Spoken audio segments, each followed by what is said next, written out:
Hello everybody, Farmer Tom here, and welcome to today's episode in our series of everything you need to know about plants. Today we will be taking a closer look at a plant known as the Mammillaria compressa, more commonly known as the Mother of Hundreds. To begin with, I would just like to say thank you for the support on the first episode, and I can't wait to make more as I have a lot of ideas for the future. Just a quick side note, if you do go on to enjoy this episode, please consider giving it a like, and if you are feeling generous, I would really appreciate it if you could subscribe to the channel, as we are extremely close to our first 100 subscribers. Okay, moving on to the plant.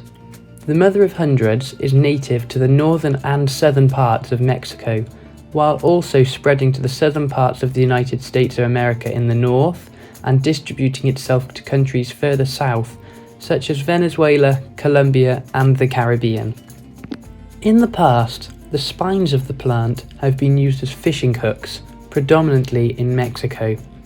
To this day, around 170 species of the Mother of Hundreds have been identified, with the very first of them recorded back in 1753 by a man named Carl Linnaeus, who was a Swedish botanist, and he was actually the first person to formalise the modern system of naming organisms. Moving on to the plant's shape, a single stem can expand and grow up to 1 metre wide in a clump-like form. Height-wise, the plant can grow up to 25 centimetres, meaning that by the time it has reached full maturity, it would be at a substantial size. During the winter and early spring, the Mother of Hundreds can flower, with each flower developing a purpley pinkish colour and reaching a diameter of up to 1 to 5 centimetres. If you are lucky, you could have an amazing winter display. An important part of keeping a plant alive is to have a successful watering schedule. If you are someone who regularly neglects plants, then the Mother of Hundreds could be a good choice for you. As it is a variety of cactus, it is a very drought-tolerant plant. Only water the plant when the top of the soil has completely dried out. If it is kept in a pot, then be sure to pour the water onto the plant in small amounts to avoid flooding the roots. The Mother of Hundreds growing seasons are spring and summer. To keep the plant healthy, you want to make sure to check up on it regularly, as in most indoor climates, it will need watering once or maybe twice a week. And during the winter months, this could be reduced to once every week or two. As in the case with many houseplants, tap water is not always the best type to use, due to its high concentration of calcium and magnesium. A good solution to solve this problem is to install a water butt to collect the fresh rainwater, which would be more natural to the plant's native conditions. Something to look out for is signs of overwatering your Mother of Hundreds.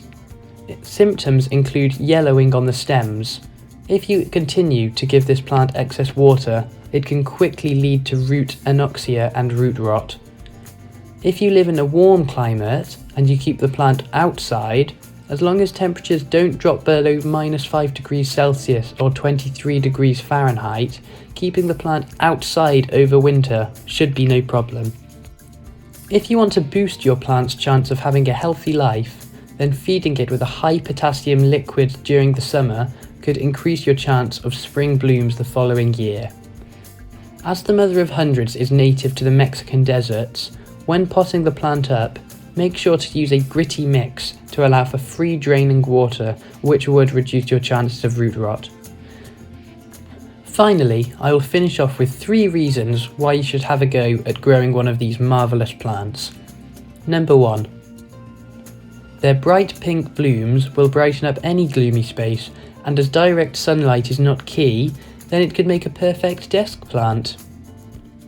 Number 2. They have a very long lifespan, meaning that they could almost become part of your furniture. And finally, number 3.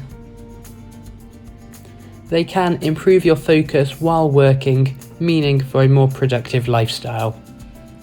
Thanks for watching. If you have enjoyed this episode and would like to hear more interesting facts about plants, then please consider to give this video a like and subscribe to the channel.